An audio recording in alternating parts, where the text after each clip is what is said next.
Hi, I'm Meshal Malik, and you're watching Indus Special. Yesterday, world leaders who have gathered in New York for the 74th session of the United Nations General Assembly attended the Climate Action Summit. Now, it is undeniable that there is an increasing awareness around the world regarding climate emergency we are in, and much of this awareness is being spread by youth activists and human rights groups.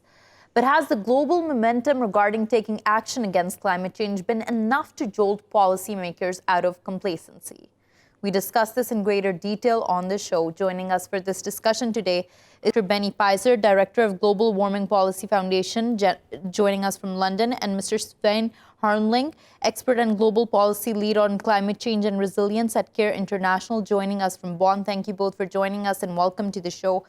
Mr. Hermling, now following the summit, what were the main takeaways for you? I think one thing we've definitely seen is that the summit catalyzed public mobilization at large scale. I mean, you may have seen the numbers that last Friday, globally more than 4 million people, a lot of them youth, but also a lot of them adults, experts, teachers, and so on, were joining and demanding more climate action. And I think it's really sent a strong signal from the streets. The second point, I think, is that the ambition which the UN Secretary General put out for the summit, and we welcomed that he did it, unfortunately was not matched in particular by the big emitters and the big powerful countries by new commitments, by new ambitious action plans. And there have been some good initiatives from a lot of smaller countries. That's great. But if we look at the big countries, they definitely fall far short from what's needed. Right. And while we're discussing more about the outcomes, Dr. Peiser, now as 77 countries committed to making more changes towards trying to tackle the emissions, as Mr. Hermling stated, it is the bigger countries that require to be a part of this movement. And on that, we don't see enough momentum being built. Do you think those goals can be met without them? No, of course not. Not only are the main emitters not committing to any reductions or targets, in reality, most countries in the developing world are expanding their energy sources primarily based on fossil fuels. Just think about the 1,000 coal power plants that are currently being built around the world, mainly in Asia, developing countries. Think about your own country, Pakistan, big plans to expand tar, coal, India, China, hundreds of new coal power stations. So there's no chance that the trajectory over the last 30 years is going to be stopped in the next 10 or 20 years. Right. Now, Mr. Hermling, while we were talking about the fact that the commitments don't seem to be strong enough, there seems to be disappointment on part of the climate activists, as you mentioned before, especially those that have been trying to galvanize hundreds and millions on the streets, trying to convince them to come out and pressurize their governments. Now, what was this strong sense of disappointment mainly about? Well, I think it was mainly about that, as we discussed earlier, that in particular the big countries, and this includes countries from Europe, this includes big emerging economies like China, Brazil, and others, and of course the US, but even some others, that they haven't stepped up and haven't really used the summit as an opportunity to make clear, yes, we're listening to these calls, we have understood them, and we know that we need to tackle the climate emergency now. Of course, we know that the situation in different countries is different, and in the US, for example, there's a lot of positive movements happening at a level which doesn't involve the president, so to say. In the EU, we are opening up a debate now about, let's say, improving the climate targets and ensuring new legislation. So to some extent, it was also to be expected that not everything of this will be ready by the summit. But I think it's also very important to highlight that the summit increased pressure on those countries. And while Mr. Peiser indeed referred to the problem that many countries, including in Asia, have plans to build further coal power plants, I think there's also an increasing question of legitimacy of that, given a lot of local pollution issues and, for example, people rising up there as well. We have also investors pulling out of such investments. But I think we're really at the middle of a struggle whether we change some of these courses in a way that we can really prevent a large-scale climate emergency with a lot of negative impacts, in particular for the poorest people and countries around the world, or whether we head straight into a 3 or 4 degrees world, which I think many people argue would likely look like a climate apartheid, with extreme events happening and with many people being left behind. Right. And as this new climate emergency vocabulary emerges, it is important to keep in mind all those people who are working towards bringing about awareness. On that note, I'd like to show a clip of the Swedish climate activist Greta Thunberg in the United Nations giving a speech regarding what is happening right now. Let's take a look at it. You have stolen my dreams and my childhood with your empty words, and yet I'm one of the lucky ones. People are suffering, people are dying, entire ecosystems are collapsing. We are in the beginning of a mass extinction, and all you can talk about is money and fairy tales of eternal economic growth. How dare! Now, Mr. Peiser, what she mentioned at the end is what I want you to expand upon. With mass extinction, humans seeing climate emergency all around the world, disaster after disaster, there is still the prioritization of economic development. With that, it seems like everything that was happening at the summit was empty rhetoric. Do you agree with that? Well, ask your listeners, do they want to remain poor? Do the 150 million Pakistanis living in poverty want to stay poor for the rest of their lives? Because, you just heard that economic growth is bad. So just stay where you are and don't develop. Basically, that's the message that we heard yesterday. But isn't it true that development will impact the poorest of the poor because of the climate emergency? Well, this is the whole problem for the last 30 years. The developing world wants to develop, wants to grow, wants to raise billions of people out of poverty. And the Greens are saying, you're destroying the planet by growing, by economic growth. So you have to decide. Right. So, Dr. Peiser, with that, right, go on. Greta Thunberg claims that we are facing mass extinction. I mean, come on. No scientist in his right mind thinks that we are facing mass extinction. We don't even know what the climate will be in 100 years. It might be, if you read the IPCC report, the Intergovernmental Panel on Climate Change, they have different scenarios from low to medium to high, and we don't know which trajectory eventually we will take. Right. Mr. Hermling, I'm going to take this to you. Now, as Dr. Peiser is advocating that Greta Thunberg is making claims that are exaggerated. Now, his point of view, of course, is one that probably does echo throughout the developed world and even through the developing world. But to that, what is your opinion? I mean, I think I have to disagree with that in two regards. On the one hand, of course, we don't know exactly what happens in the future, but the fact that there are different scenarios by scientists is also because we have influence over the trajectory of the future in terms of the emissions, right?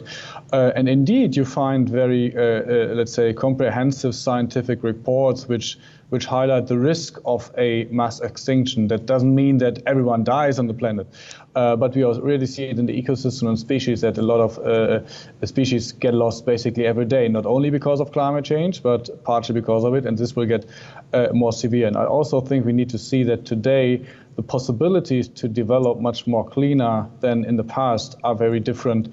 And I don't think it would be appropriate to portray also the discussion at the summit in a way that says either you do climate protection or you develop. I think we are beyond that point, not everywhere in practice, but there are many possibilities now to overcome that old paradigm. And if you look at, I don't think, if you would ask people in Pakistan or Bangladesh or wherever, whether they want to develop in continuously highly polluted cities with a lot of health problems, etc., I'm not sure they would say, yes, we want that. So I think we need to look for the cleaner solutions. Right. And Dr. Peiser, just a last question to you. Now, you seem to voice the divide on climate change here. How do you think that should be bridged? Whether we talk about what you're saying or whether we're talking about what Mr. Hermling is saying, how do people come on the same page and have a discussion about this? It's difficult. The divide is primarily political, economic. How much money do governments want to spend on preventing climate change or global warming in the future, or holding it to a certain level? How much are they prepared to spend? How much will it cost? How much does it inhibit economic development? These are the main reasons for the division in the international community about the targets and about legally binding targets. You heard in New York, the Chinese and the Indians are saying, well, we won't do very much more unless Western countries are giving the developing world $100 billion every year. And of course, the West won't give the developing countries $100 billion every year. So this divide exists, and I guess unless renewable energy or alternative forms of energy become cheaper than conventional forms of energy, this divide will remain. Right. On that point, thank you so much, Dr. Peiser, for joining us and talking to us. Mr. Hermling, talking about that a little more. Now, Dr. Peiser does have a point there that this divide will continue, because what the developing world wants is support for implementing policies for a greener future. But what the developed world wants is to get away with that. Now, this doesn't seem to be going in and fitting into the political rhetoric that is being given by these leaders all across the world. What more needs to be done to bring them on the same page? I think it's very important to see that the divide is not as simple as it has been portrayed here. There are countries, also developed countries, who have used the summit to step up in terms of climate finance, partly through pledges for the Green Climate Fund, for example. Sweden, Denmark, Germany, France, and others have doubled their support. Yes, there can be more, but it's a step in the right signal, and it's really distancing themselves from the US, for example. There's also been a lot of work on shifting the finance structures in the sense of what can investors do, where can they pull out of financing coal, etc. I think one of the issues to tackle is that governments, both in developed and developing countries, are still subsidizing fossil fuels with a couple of $100 billion a year. And there are possibilities to shift these subsidies in a way that you get sustainable development benefits, more renewable energies, also investing into adapting to climate change impacts. It's right, there's an issue of political will. I think we're seeing shifts in many countries, and we need to find ways to accelerate this, including through public pressure and public protests. Right. And talking about this divide and more about how we're seeing perhaps the lack of political will, what I'd like you to take us through is how climate change affects different regions differently and how the poorest of the poor are the most vulnerable in this. Yeah, thank you very much for that. And I think it's something I also want to highlight because, we in CARE, for example, we work in more than 90 countries globally, and we are constantly pulled into crises. For example, 6 months ago, there were these extreme cyclones in Mozambique, which also hit regions in the country which have never seen a cyclone before. And of course, this led to a lot of people dying, a lot of destruction. 6 months afterwards, they still face issues in terms of food security because a drought is also part of the region. We're seeing glacial melting in Peru, in Nepal, which affects the lives of people. And in particular, in many cases, it's women and girls who are marginalized, who are particularly vulnerable. They have many ideas for solutions, but often the social economic structures also prevent them from playing an active role. So I think there's definitely the need for more support, but also for more ambitious actions and social changes also in many developing countries, for example. Right, and the participation of women and girls just highlight how essential that is in order to make this conversation more inclusive. Yeah, I think in many countries they play a central role in terms of, taking care of the households, of the kids, for example. They often manage local agriculture in the surroundings of their houses. and manage much of the daily life. And climate change in different regards makes much of this more difficult in terms of, for example, it's more difficult to have access to water, for example. There are also a lot of health problems with, for example, increased droughts and heat. And at the same time, it's half of the population globally, and so we need to put women and girls much more at front and center. And I think the summit has addressed this to some extent, but it could have been a much stronger message, and that's something that needs to be highlighted for the next months as well.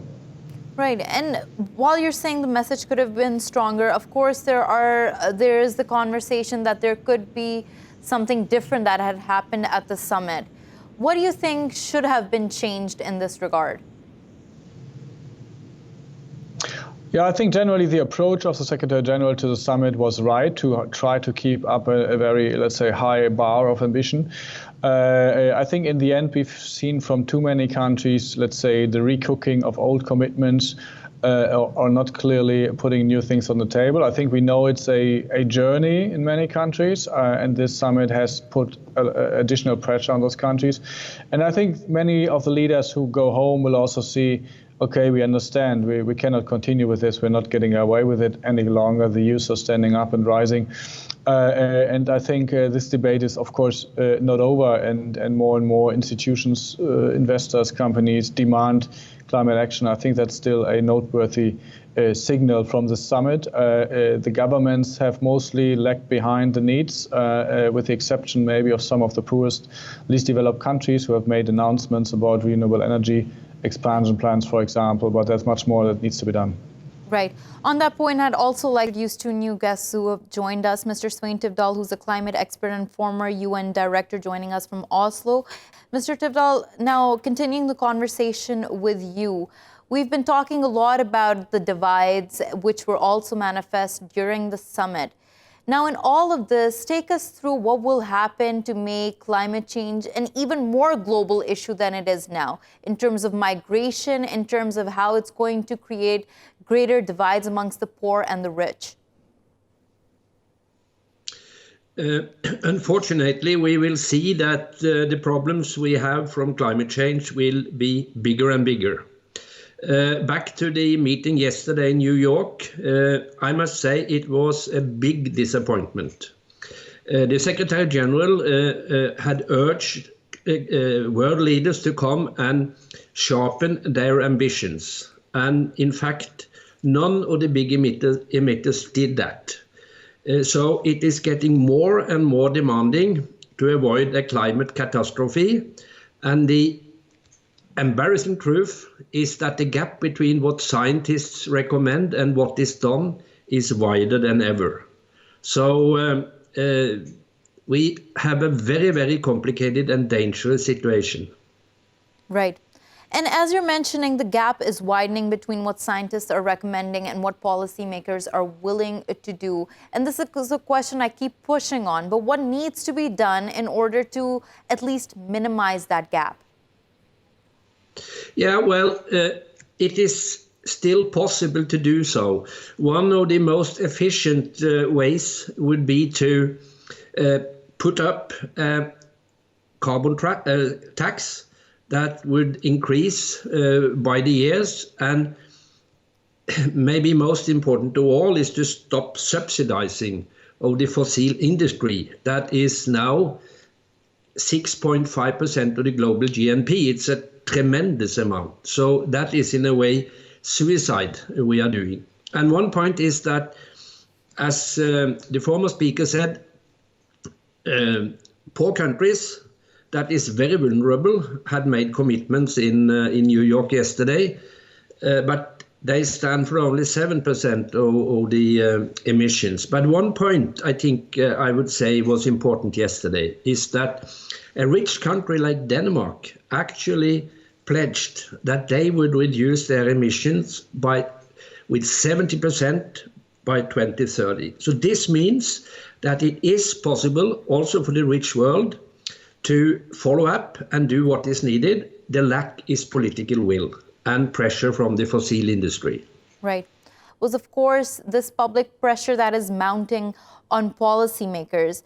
And given all of that, do you think this will rise in the near future? Because this won't just be limited to activists. With climate change, businesses will suffer, supply chains will suffer, the agricultural economy will suffer. So do you think more pressure will continue to be put on governments? Yes, I think so. The point, and I think the reason why the state leaders is not acting as required is that they are thinking on the next election. That is a normal thing to do. So they are not taking advice from science. We have learned about this for 30 years, and had they taken the advice from the scientists 30 years ago, we could have solved the problem in a much more easy way. No, it's a very, very dangerous and very difficult problem to solve. But they still think about the next election, and it means that I think the only way to really come to the change that we need, so that we really need now, is that the young people is acting. And I think also, just to mention that from all the speeches yesterday in New York, I think that what will be remembered is Greta Thunberg's speech. And I'm talking a lot to young people, and they don't have, they're not have the right to vote yet. But I tell them that you are really important and you have influence. So just stand up, go on, keep on the good work, because that is our solution. Right. Mr. Tveidal, as you mentioned, one of the most powerful speeches was from Greta Thunberg, and that's a clip we earlier showed as well. To that, one of our guests stated that she's exaggerating the claims, she's exaggerating the threat of mass extinction, and science does not back up that claim. What is your response to that? No, she is not exaggerating, because what she is saying is that you should listen to science. You should not listen to me, you should listen to the science, and the young people understand the science. It's not so extremely difficult to understand. You know, we have known about this for 30 years. Still, the energy mix is 80% from fossil sources. Even if the renewable energy is coming very fast, also energy demand is going up, so we are still on 80%. And the science is crystal clear. So to, in a way, say that she is exaggerating is not right. I think she just understands that what we are doing just now is to make life for her generation and her children extremely difficult in the future. And I think the hope is that they just go on with this. But to in a way, attack her for exaggerating, then you have to go back and say, what is wrong with what science is saying? And I don't know whether the person you mentioned talked about that, but that is then what they have to do. Explain to me what is wrong with what science is doing. Right. Or saying. And Mr. Tveidal, just a last point on that note, what is science saying? There are these claims that science has become so highly politicized now that it's difficult to divorce the politics from what the actual facts are. In that regard, everyone is coming up with their own facts. What needs to be done in order to create a coherent system? It's easy, understandable facts about the development. We have got this year and last year a number of reports, and these reports is in summary saying that we are getting into big trouble. You know, the pledges that was made in New York yesterday will result in a warming of between 3 to 4 degrees. That's what science is saying, and that is a recipe on catastrophe. And the task now is so demanding that if we are going to reduce warming to 1.5 degree, ambitions has to be increased 5 times. And if we are going to stop on 2 degrees, ambitions has to be increased 3 times. So that is the challenge we have in front of us, and that is what the young people understand, and that is what we are giving to them and their life when they are getting on my age. Right. On that note, thank you so much, Svein Tveidal, for joining us and talking to us from Oslo. We're going to take a short break. When we return, we discuss what needs to be urgently done on the economic front to tackle climate change. Stay with us.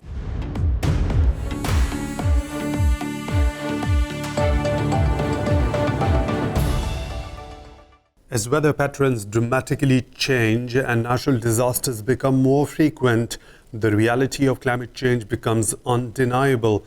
Tired of empty promises by global leaders, climate activists are now choosing to take action themselves. On Friday, 20th of September, 4 million people across 160 countries took to the streets for the planet's largest ever climate strike. We have to do it urgently. If we don't do it right now, so no one can do this. So this march is basically about how everybody is like coordinated, making coordinated efforts in order to address this issue. In Pakistan too, students and youth activists led the demonstration.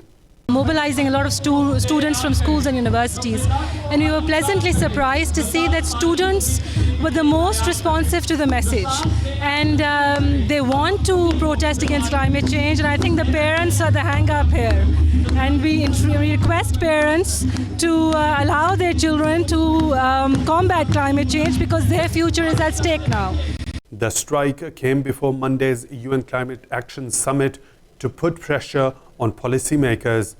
World leaders and activists attending the summit pledged their commitment to reduce emissions. The UN Secretary General Antonio Guterres highlighted the urgency of the matter. I want to tell you clearly, we can win this race. You can count on me to be on the front lines, pushing and prodding for climate action every step of the way. With droughts, floods, and world's precious ecosystems on the brink of extinction, solid steps are expected by the world's most powerful leaders. Welcome back to the show. Now, while there is plenty of political noise regarding climate change, it is important to see what financial investments have been made in the past and which are needed to be made in the future to address this global threat. On today's show, we take a closer look at the economic cost of taking ourselves out of the mess we have created. Joining us for this discussion is Mr. Sven Hermling, expert and global policy lead on climate change and resilience at CARE International, joining us from Bonn. Mr. Rajao, professor of environmental policy, joining us from Brazil, and Professor Srinivas, professor of global environmental policy at the Kwansei Gakuin University in Kobe. Thank you all for joining us and welcome to this show. Professor Srinivas, I'd like to begin with you. Now, take us through the economic cost of inaction when we talk about climate change. The report actually details it out quite nicely, the amount and the actual values. But what we need to see here is the financial benefits that we get with even a small investment right now. The usual figure that is used, for example, is a $1 investment today will save us $4 in the future, and that $4 is money that is available for investment in other issues. So the whole point here is that governments have to realize that climate change is not just a cost, but it can be an opportunity. Include not just governments, but also businesses can need to look at climate change as a business opportunity rather than a cost. And communities and even households need to understand that investment in climate change today and now, even a small amount, will mean a huge return on that investment in the future. And that's the key point here. And people tend to look at climate change as a cost, but it can actually, in fact, turn out to be a business opportunity, an investment opportunity, for example, in infrastructure, and which is key to climate change resilience. And investment in infrastructure investment in businesses that can be resilient to climate change? What should businesses do? How should they do that? I think these points are very critical in the future when it comes to investment for climate change. Right. Mr. Hermling, as Professor Srinivas highlighted, the investment made today will reap benefits in the future if we're talking about climate change. But if those investments aren't made, what are future predictions and what trends from the past can we extrapolate into the future and say that these will be the costs that governments and societies will have to incur? I mean, one thing we've been seeing over the last years that we've had areas in the world where, for example, storms, destructive cyclones and hurricanes have become more destructive than in the past. We have record storms. And that doesn't always mean that that more storms is a problem, but them becoming more destructive. I mean, the Bahamas has been a recent example. We've had issues in Mozambique, Philippines, and for those communities, it's more and more. I mean, there can be real devastation, and then rebuilding that, even entire cities can be extremely costly or maybe even impossible, and it brings a lot of human suffering, of course. There are also situations, for example, where when sea level rise inundates arable land in the coastal areas, and once these areas are salted, it's really difficult to kind of really bring them back to a fertile state, and this is already happening in some countries like Bangladesh. So, and then there's heat stress. We've seen in Asia, for example, in the last years, extreme heat waves, which really makes people suffering and brings down the productivity.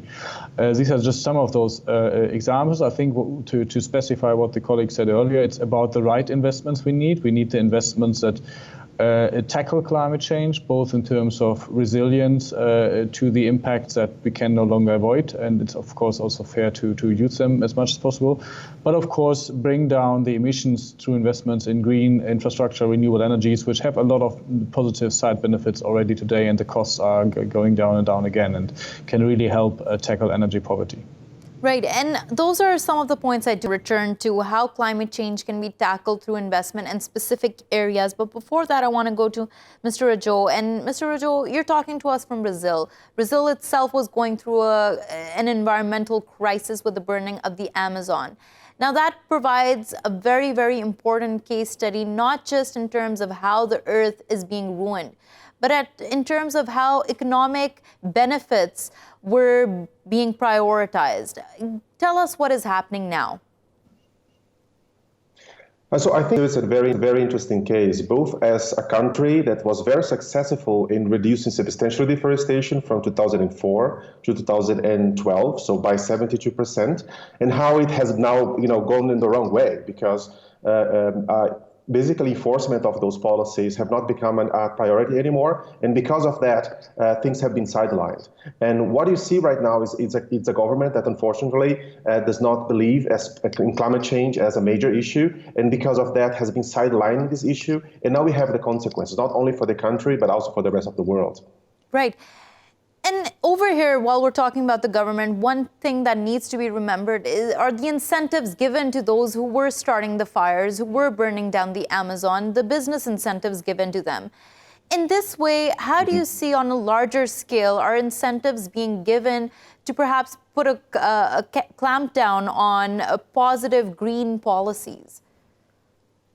So one of the problems here is that most of the lands in the Amazon, these are public lands, and if people actually go there and burn in the forest, they can claim those lands by themselves, and then they can sell at a profit. So there is money to be made from deforestation. That's one of the issues here. On the other hand, policies are not strong enough for people to incentivize them to restore and to improve the lands that have already been cleared in order to improve productivity, rather than clear new lands to expand production. So I think there is a major issue there in terms of the right incentives to push us in the right direction. Right. Professor Srinivas, going to you and talking about the incentives and what can be done at a larger scale.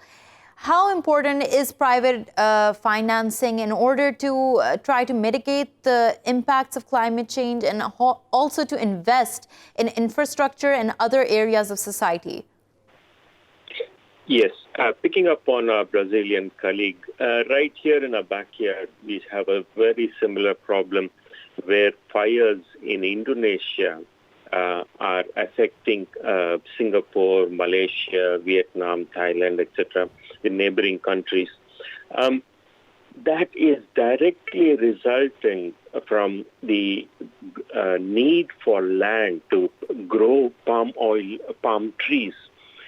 Now, that is a very, very private sector activity, and the government has very little control over the private sector in terms of destroying forests, in terms of replanting them into palm oil. And it is an issue that is affecting other countries as well in the neighborhood. Now, the key point here is how these countries came together on the auspices of the ASEAN, the Association of Southeast Asian Nations, which is a regional bloc, much very similar to SAARC in South Asia or the European Union itself. This ASEAN created a Haze Action Plan, which provided support for Indonesia in order to reduce the forest fires, in order to fight the forest fires, in order to provide incentives for the private sector not to destroy forests in terms of clear-cutting them using fire. Now, which is similar to what is happening in Brazil, actually. Now, the point here is incentives to a private sector. And it's not just pouring money into the whole issue, but is to convince the private sector that looking at climate change, looking at forest fires, looking at all these problems are in fact a business opportunity, not only in terms of avoiding costs, because climate change can be a cost in the future, but investment now means you're avoiding costs in the future. Secondly, governments are setting up climate action plans, which can result in fines and fees that businesses have to pay. But if they are climate ready today, they can look into these kind of, be more prepared for these kind of fines and fees, and also to avoid environmental risks. Right. And Mr. so, no, Professor Srinivas, on that point, I want to jump to Mr. Hermling and talk to him a little more about what is happening on the policy end. And going back to the Climate Action Summit. Now, Mr. Hermling, we did talk about how countries were making commitments to invest more, but it seemed like their timelines and their goals were obscure. In terms of making investments, how solid do the goals need to be, and how stringent do the timelines need to be? Yeah, I mean, I think there are different areas. One of the positive elements of the climate summit, despite some of the disappointments which have been mentioned probably, is that there are also coalitions of, for example, investors, governments, other institutions, which either want to pull out investments out of fossil fuels, the so-called divestment movement, and that can send a strong signal, but also have seen the need to invest into infrastructure in terms of climate resilient infrastructure. I think in terms of timeline, we need to see that globally we need to halve emissions, at least halve emissions by 2030. And that doesn't mean we can start action 2030, but we need to start action now. And in particular, when it comes to infrastructure investment, you have long planning cycles and so on. But you have possibilities with solar energy, wind energy to have rapid investments. And I think on the climate resilience side of things, every country faces climate change impacts.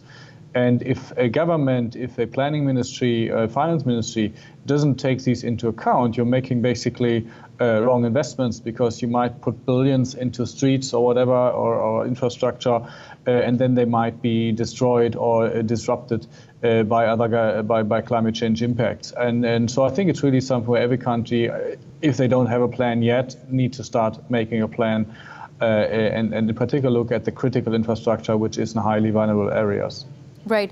And Mr. That's where I want to bring you back into the conversation and talk to you about what needs to be done in order to make societies more resistant, more resilient to the disasters that we're seeing happening more frequently now than ever before.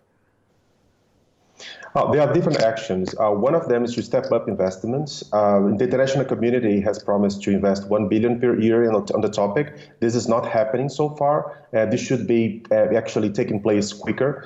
And also then you have the different actions. One has already been mentioned, which are the investments in infrastructure, let's say the gray agenda. So building barriers, and also making investments thinking about the future. For instance, right now they have created a big dam in the Amazon. However, without taking into consideration the future rainfall patterns. If you don't do that, then you're actually wasting money. So it's very important to take that into consideration. And finally, you need to consider also the green infrastructure. So reforestation and also environmental restoration in certain areas can really add resilience, especially in relation to floods, but also in order to warrant the availability of water, for instance, for the population, and also agriculture. So I think those different actions together are very important. Right, and we're talking about reforestation, and there does seem to be a global awareness of the fact of how important that is. But where do we stand right now in terms of the damage that has been done because of all the massive deforestation? And do you think we can move away from it now? Yeah, we can move away from that. As I was mentioned earlier, Brazil has already set a very good example in the early 2000s as being the country that most reduced emissions globally, and now it's going in the wrong direction. But that could be reverted, as all the other countries could also follow through. So it's a matter of political will and also technology that's already in place, and also making investments in the right place. Because as in the case of Brazil, as deforestation was going down very rapidly, agricultural production was going up. So it's not true that you need to clear more areas to produce more food. What you need to produce more food is more technology and more environmental structure in order to do that. Right. Professor Srinivas, just a last question to you. Now, while we're talking all of this investment, one of the key points that I think is essential in remembering is the transfer of knowledge, technology, research from one part of the world to the other. How important do you think capacity building is in terms of the developed and developing realms? Oh, yes, that's an absolute necessity. I think the key point here is to make sure that the businesses that will eventually use that technology, we realize that this is a climate technology that can even become a business opportunity. Japan, for example, has done quite a bit of this technology transfer. In terms of capacity building, the government regularly organizes training programs that brings people, decision makers in the government sector to Japan and train them and show them examples of climate resilient technologies. They even put businesses in touch with each other in terms of transferring climate technology to other countries. I think these kind of initiatives need to be multiplied and involved in a more intensive involvement. Right. On that point, thank you so much, Professor Srinivas, for joining us, Mr. Rajao for joining us, and Mr. Sven Hermling for joining us. Thank you for watching Indus Special. We will see you again tomorrow with more stories. Till then, goodbye.